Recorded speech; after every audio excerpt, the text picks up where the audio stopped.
नमस्कार, मैं अभिषेक उपाध्याय। आप देख रहे हैं टॉप सीक्रेट। यूपी में योगी आदित्यनाथ ने एक प्लान तैयार कर लिया है जो हमारे सोर्सेज बता रहे हैं, और ये प्लान है 27 की नैया को पार कराने का। प्लान क्यों है? प्लान इसलिए है क्योंकि नैया में बहुत सारे छेद हो चुके हैं। इस नाव में जो हिंदुत्व की एकता की नाव है, इस नाव में अलग अलग जातियों के सुराख हो चुके हैं।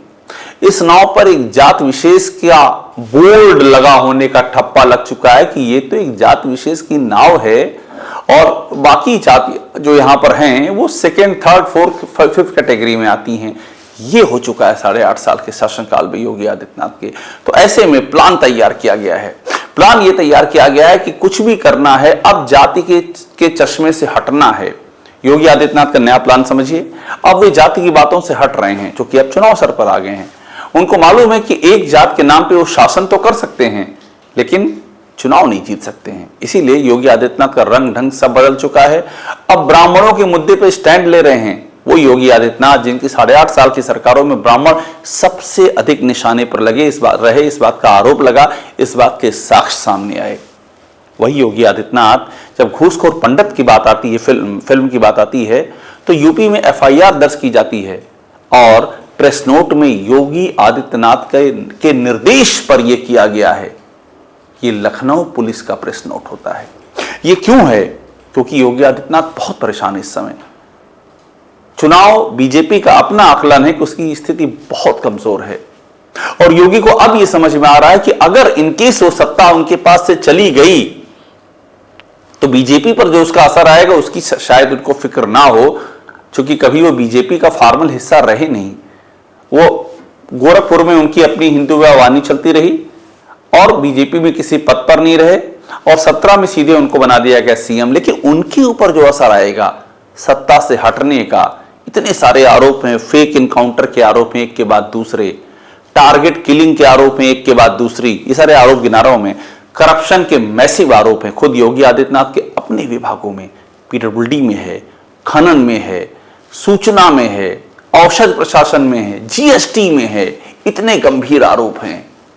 तो ऐसे में ये समस्या सूत्र बताते हैं कि उनको परेशान कर रही है कि अब ये सारी चीजों को लेकर के वो इलेक्शन में नहीं जा सकते हैं, तो इनको कवर करना है, इनको ढकना है, एक छाता तानना है इनके ऊपर आन फानन में। तो उसकी तैयारी कर ली गई है। अब आप देखिए उस तैयारी का पहला सबूत मैं आपको दिखाने जा रहा हूं। पहला सबूत है,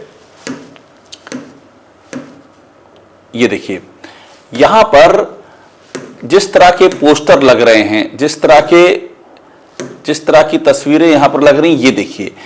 क्या यहां पर बयान समझिएगा क्या है। बयान ये है कि कयामत तक बाबरी नहीं बन पाएगी। मुख्यमंत्री योगी आदित्यनाथ बोले रामद्रोहियों के लिए कोई जगह नहीं बची है। यही सबसे इंपॉर्टेंट ये लाइन बता रही है। और मैं आपको बताऊं इसकी इनसाइड स्टोरी। इसकी इनसाइड स्टोरी ये है कि बाकायदा एक प्रेस नोट जारी किया गया है, सूचना से प्रेस नोट जारी किया गया है, और उसकी पहली लाइन में ये सब बातें हैं कि कयामत तक बाबरी नहीं बन पाएगी। वही हेडलाइन बनाई गई है, और उसमें यह भी लिखा है प्रेस नोट में, हिंदुस्तान में कायदे से रहना सीखो, कायदे में रहोगे तो फायदे में रहोगे। एकदम बॉलीवुड की फिल्म से लाइन उठाई गई है। ये प्रेस नोट है, ये छपा है, ये मैं आपको अंदर की कहानी बता रहा हूं। एक प्रेस नोट है, ये यूपी के सूचना ने तैयार किया। आप सोचिए, कहां बंगाल में इशू है और योगी आदित्यनाथ के नाम पे धमकी चल रही है, कायदे में रहोगे तो फायदे में रहोगे, और बाकायदा प्रेस नोट तैयार करके मीडिया को दिया जा रहा है, इसे छापिए, चलाइए। ये क्यों हो रहा है? ये एक्सपेरिमेंट शुरू हो गया है। ये एक शील्ड तैयार की जा रही है कि अब अपने आप को फिर से हिंदू हृदय सम्राट के रथ पे ले आना है। ये प्लान है अंदर का। क्यों ले आना है? क्योंकि अब मामला बिगड़ चुका है। अब 27 में हार सामने दिख रही है, और ये सबको पता है कि यूपी में जाति बहुत बड़ा फैक्टर है। इतना बड़ा फैक्टर है कि 1992 में बाबरी मस्जिद गिराई गई, 93 में चुनाव हुए, बसपा और सपा का गठबंधन हुआ, नारा लगा मिले मुलायम काशी राम, हवा में उड़ गए जय श्री राम, और कल्याण सिंह की सरकार जो 1991 में फुल मेजॉरिटी से आई थी, वो सरकार नहीं बना पाए। सरकार ने किसकी? सपा और बसपा की सरकार नहीं। बीजेपी उसके बाद से रिकवर नहीं कर पाई। 2017 तक बीजेपी कभी भी अपने दम पर सरकार नहीं बना पाई, ये स्थिति हो गई। इस बात का अंदाजा है कि ये नुकसान हो चुका है, लेकिन अब योगी आदित्यनाथ जागे तब हैं, कहा वर्षा जब कृषि सुखाने, जब खेत सूख चुके हैं, जब दरार गहरा गई है जातिवाद की, तब जाकर के सरकार जागी है और ये शुरू किया गया है। अब मैं एक आपको और एक दिलचस्प चीज दिखाता हूं, ये देखिए, ये हाँ यूपी में कुछ पोस्टर लगे हैं, ये भी सब तुरंत का तुरंत चल रहा है। ये हाल फिलहाल कहानी है, 8 फरवरी, आप तारीख देखते जाइए। बंगाल में बाबरी मस्जिद के ऐलान पर लखनऊ में लगे पोस्टर, हुमायूं हम आएंगे बाबरी फिर से गिराएंगे। ये हैं पोस्टर, ये अचानक से नहीं लगे हैं, अचानक से ये पोस्टर लगते हैं।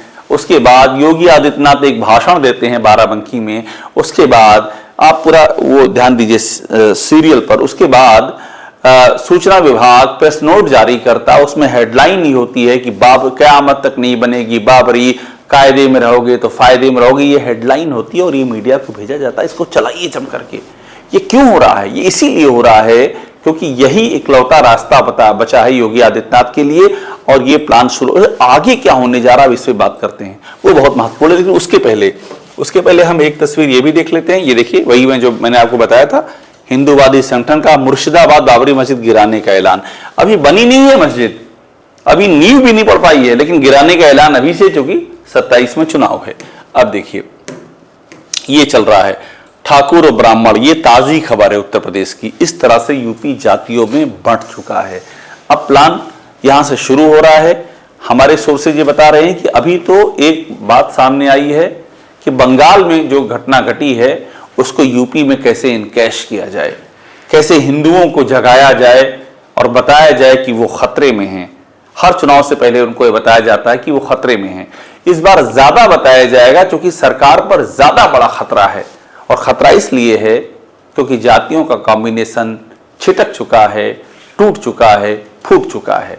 अब एक बात मैं आपको और बताऊं, अब ध्यान देने वाली बात क्या होगी कि संभल में क्या होगा आगे, बरेली में क्या होगा आगे, अलीगढ़ में क्या होगा आगे, बहराइच में क्या होगा आगे, गाजीपुर में क्या होगा, आजमगढ़ में क्या होगा, इन सब पे ध्यान रखना होगा। मैं ये बिल्कुल नहीं कह रहा हूं कि यहां कुछ करवाया जाएगा, ये कहना भी नहीं चाहिए। ये क्यों, जब तक ऐसा कुछ तथ्य सामने ना आए कि कुछ करवाने की योजना, तब तक ये नहीं कहना चाहिए। मैं नहीं कह रहा हूं, लेकिन मेरा ये कहना है कि वॉच करना होगा, क्योंकि संभल में जो चीजें हुई हैं, बरेली में जो हुआ है, उसका एक सियासी रंग भी देखने को मिला है। और ये इसलिए भी इंपॉर्टेंट है क्योंकि एक तरह का अब बीजेपी को और योगी आदित्यनाथ को इकलौता रास्ता यही दिख रहा है कि ये हिंदुओं को बताया जाए कि अगर सरकार गई और दूसरी सरकार आ गई तो मुसलमान बहुत बड़ा खतरा बन सकते हैं, इसलिए इसी को वोट देना है। जैसे ही जैसे मुसलमानों को डर दिखाया जाता है, ये भी लंबे समय तक चला है। दूसरा पहलू समझिए, विपक्षी पार्टियों में होड़ मस्ती है कि बीजेपी आ गई तो ये कर देगी, बीजेपी आ गई तो वो कर देगी, हमको वोट दो।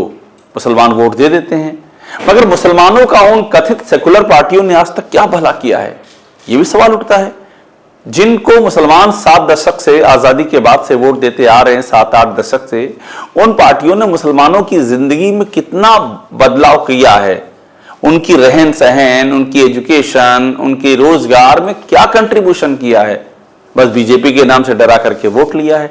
वही यहां भी हो रहा है, यहां हिंदुओं को डराया जा रहा है। यूपी में ऐसी बात दिख रही है कि मुसलमान अगर फिर से पावर में, विपक्षी पार्टी आई तो वो पावर में आएंगे और आपको मुसीबत होगी। तो ये हो गया है शुरुआत। ये आप समझ लीजिए कि ये पहला प्रयोग है। इतना ही नहीं, विराट हिंदू सम्मेलन ये भी शुरू कर दिए गए हैं। ये देश भर में चल रहे हैं, मगर यूपी में बड़े खास हैं। ये यूपी में इसलिए खास हैं क्योंकि यूपी में मैंने आपको बताया जाति एकता छिन्न भिन्न हो चुकी है, तो उसको भी यहां से जोड़ने की कवायद की जा रही है। कहानी यही है कुल मिलाकर के कि पूरा प्लान रेडी है योगी आदित्यनाथ का, और उस प्लान की शुरुआत बाराबंकी से हो चुकी है।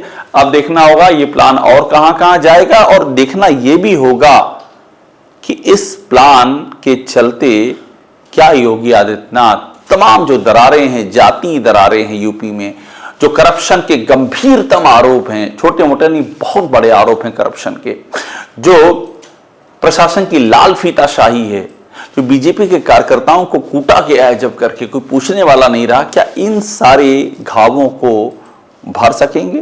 क्या इनके ऊपर वो चादर तान सकेंगे? इस प्लान पर नजर रखना होगा। इससे जो इसमें आगे चल करके जो भी अपडेट आएगा वो सब हम आपको बताएंगे। और यही इस समय का सबसे महत्वपूर्ण राजनीतिक मोड़ है उत्तर प्रदेश का, जिस पर निगाह बनाए रखनी होगी। टॉप सीक्रेट देखते रहिए, लाइक कीजिए, इसे सब्सक्राइब जरूर कीजिएगा।